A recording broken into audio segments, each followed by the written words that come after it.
My wife, Valerie, and I were living in a modern house 5 miles from Cambridge. Andrew, our youngest child, was 6 at the time, Rosalind was 7.5, and Matthew was 10.5. The pattern of life in our household was, I suppose, rather ordinary, and the day would begin when I went downstairs to open up the fire that had been burning overnight and to draw back the curtains. One February morning in 1966, I had completed this domestic chore, and having drawn back the curtains, I noticed on the floor a silver tankard lying on its side, and this tankard was normally kept on a shelf. I put the tankard back onto the shelf, and at breakfast time asked the family if they had any explanation as to why the tankard was on the floor, and no one had. And in addition, of course, there were no signs of forcible entry into the house. The following day I repeated my routine and found the tankard for a second time on the floor.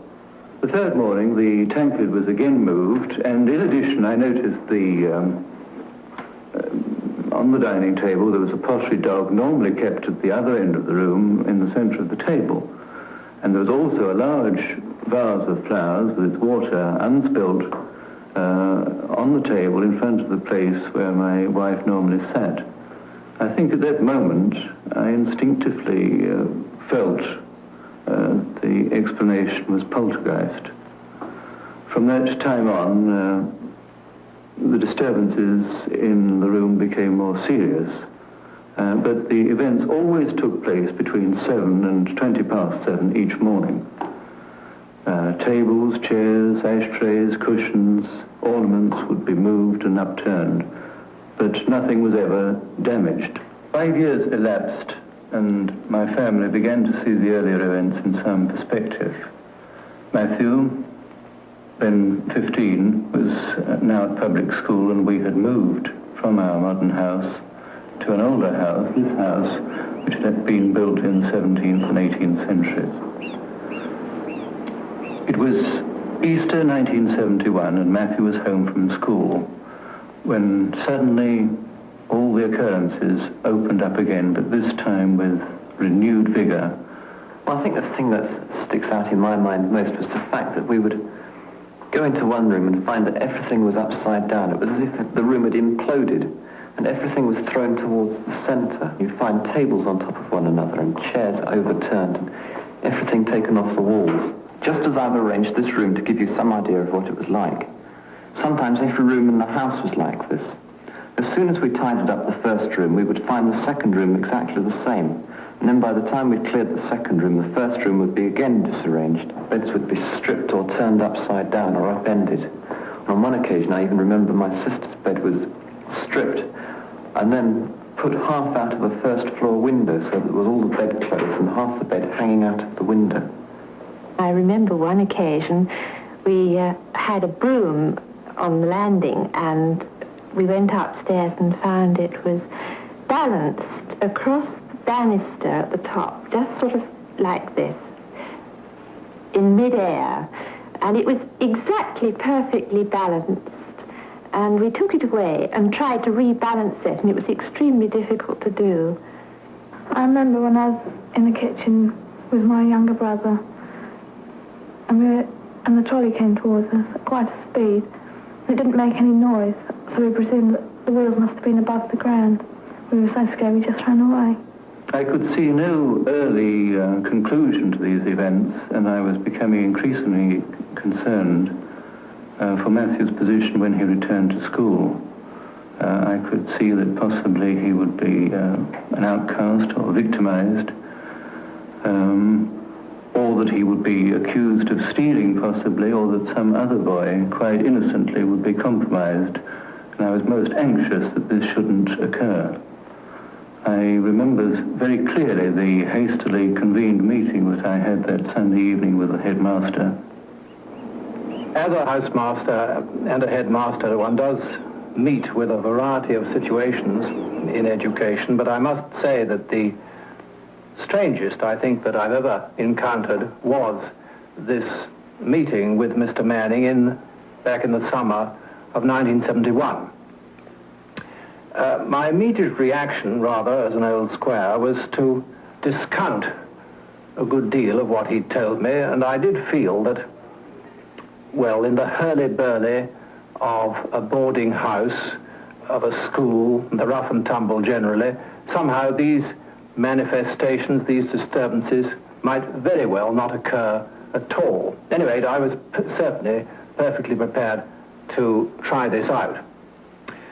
Well, in point of fact, from a very early stage that term, after a day or two, disturbances did undoubtedly occur.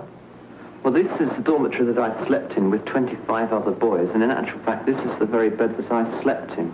And frequently, this bed would move. You could see it's a very heavy bed, and it would move over to the beds over there. There were lights that appeared on the wall, and the wall, if touched, was warm.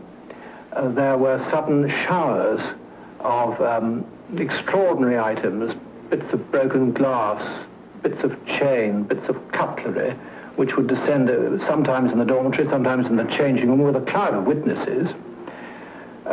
In his study, the radio or the record player would get mysteriously switched on or off by no apparent human agency. Books would move and so on.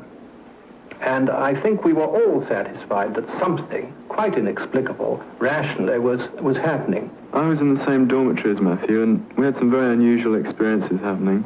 I remember one boy in particular was very frightened of all these things that were going on in the dormitory, and he took a Bible up to bed with him, hoping that this would protect him from what was going on, keep all the knives that were being thrown at everybody at bay. It didn't seem to do much for him. It just seemed to aggravate the situation.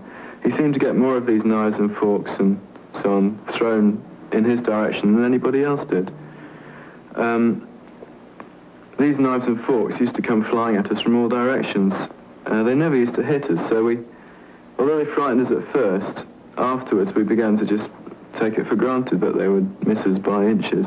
The domestic staff, which were engaged to come and clean the boys' dormitories daily, always used to start their work after the boys left their dormitory at 8 o'clock, and thereon they were not allowed to go back in there again.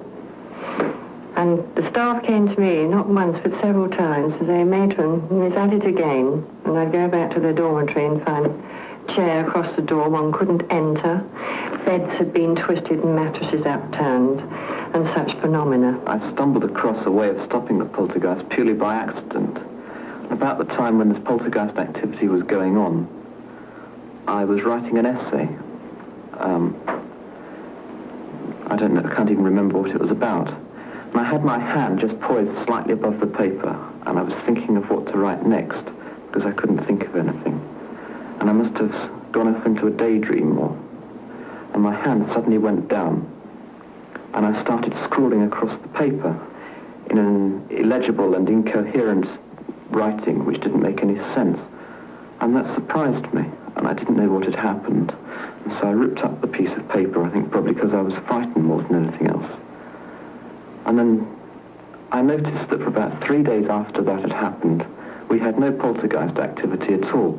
And it seemed that I had to empty my mind as completely as I could. And then, when my mind was almost completely empty, my hand would start moving, and it would write in a handwriting that wasn't my own. And I kept doing this automatic writing, and this was eventually what stopped the poltergeist activity. Well, after about 2 or 3 years, the writing became easier and easier to do until eventually I could more or less just sit down and do the writing at will, although I couldn't always get who I wanted to write for me. And then the writings or the messages began to come in different languages, foreign languages, and as I can only speak French, I think this surprised rather a lot of people, especially when I received messages in Arabic and Russian. I had all the foreign scripts translated. The Arabic script I sent to the American University of Beirut, where Professor Suhail Bushrui translated and analyzed them. He was so interested that he came to London and presented us with some very startling facts. Apparently, these scripts were written by 5 different people from entirely different cultural backgrounds. Also, all the scripts referred to a person called George Lang, who apparently had been murdered in Saudi Arabia. I made subsequently inquiries about this person, George Lang, at the Saudi Arabian embassy and other authorities, but as soon as I mentioned the name, nobody wanted to know, and I couldn't get very much further. The most intriguing case is there are 15 letters or messages signed by Kephalos Nektarios. He was a bishop in the Greek Orthodox Church who died in 1920 and was made a saint in the Greek Orthodox Church in 1961. These messages are all addressed to Archbishop Athenagoras, the present metropolitan of the Greek Orthodox Church in Great Britain. It would be far too complicated to go into the details and contents of these letters, but His Eminence, the Archbishop, studied them very carefully and subsequently issued a statement which was then published all over Europe. And this is partly what he said in the statement. The case of Matthew Manning is beyond any form of logical investigation. I can positively say that the young man has been in no position to know of certain things which were contained in those messages. And when asked by a journalist why he thought that Bishop Nektarios was sending messages through an outsider, His Eminence answered, "I have always accepted that God has many ways in sending messages to his people, even to his archbishops." And the other person who interested me was somebody called Robert Webb, and I had a lot of writing from this man. And we then went to the Public Records Office in Cambridge and found that this man had actually lived in this house between about 1680 to when he died in 1733. I then had to do a project for school. It was a history project, and I decided to do a project on 18th century social life, and I decided that I was going to concentrate on Robert Webb. And I hadn't got much information about him. I'd been to the Public Records Office and they couldn't help me much because most of the documents had been lost through floodwater. And it was about this time, when I needed a lot more information to make up the project, that Robert Webb said in some automatic writing that he would supply all the names that were missing that I needed. And he said that there were about 500.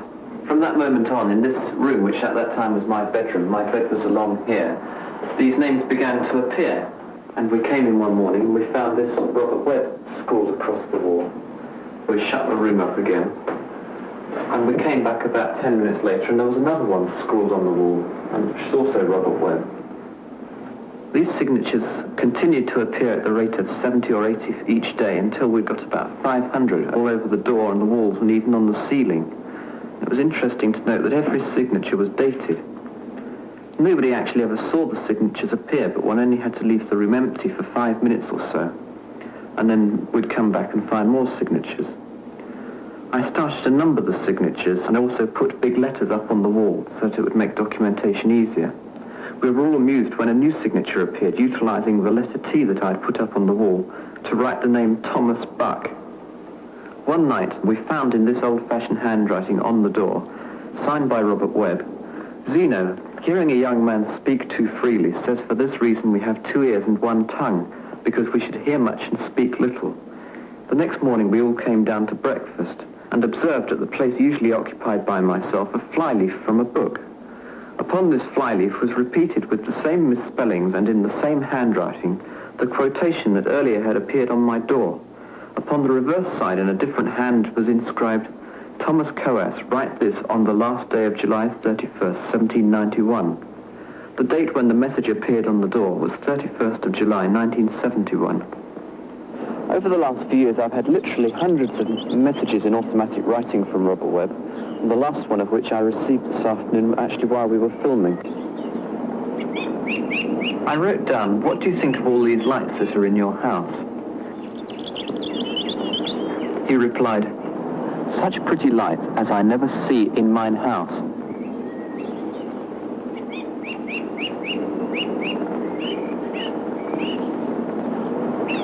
"And such a pretty light on mine stairs."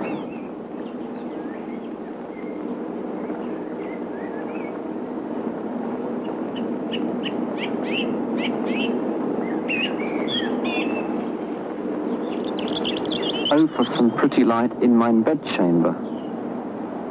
"Oh, and such many persons in mine house." So I then reminded him that it was not his house, but our house. "Never have I heard the like of such nonsense," he said. Off with you. And then he signed his name very angrily, Robert Webb, in big scrawly writing. Well, as well as the automatic writing that I do, I also get a lot of automatic drawing. Many of these are signed by well-known artists, like Dürer, Picasso, Rowlandson, Klee. I don't always get drawings, of course, from people whose work I like. I get a lot of drawings from Picasso, and I don't like his work, and I don't like him doing drawings through me. I find him a very aggressive artist, and I rather feel he likes to dominate me. And somebody like Dürer, who is another artist who I've had a lot of drawings from, is completely the opposite. Dürer is much more delicate and gentle than Picasso, who has on occasions even smashed my pens. Beardsley is an interesting artist. When he draws, he always makes a mistake and then will proceed to black it over or turn it into something else. Of course, not all the drawings are signed by well-known artists. A lot of them are unsigned, and there are also many with signatures of artists whom we have not yet managed to trace, including with the drawings of birds, which is I've most liked doing. These drawings always start from the centre and then work out towards the edges. I always find it interesting to do these drawings because I never know until the picture is finished what I'm going to draw. It's a bit like having a magic painting book where you just put on the water and the picture appears. Only here, I just start drawing and I don't know what I'm going to draw. And then the drawing just appears. They're also drawn at a speed which is far faster, I'm sure, than most normal artists can draw. The drawing I did for this film took only about 7 minutes. We've done 2 experiments with Matthew, looking at his brain waves while he is bending keys or bending forks. Now, what we did was we hooked up an EEG machine. This is essentially an amplifier for looking at brain waves. And we used the special electrode arrangement that we've developed. The particular way that the experiment was done, we had Matthew just sitting in a chair, with his eyes open, relaxing, and then with his eyes closed, relaxing. Then I would give him a key and ask him to do whatever he does. Whatever goes on inside his head, when he bends the key, that's what I would ask him to do. Now, at the moment that he would bend the key, just the 10 seconds, just preceding that moment, we had some very interesting findings in his brain waves. It's something that had never been seen before in a natural experiment like this, in that the pattern of the brain waves was like a ramp function. And the low frequencies on his brain waves were in high amplitude, and the higher frequencies were very much attenuated. And that's a curious finding. It's curious because that particular ramp function is produced by only one group of cells in the brain. And that group of cells is called the nucleus accumbens. Perhaps for the first time, we may have a glimpse as to where in the brain this particular psychic ability is being controlled. And that's a breakthrough. As a general rule, I think it could be dangerous trying to control things.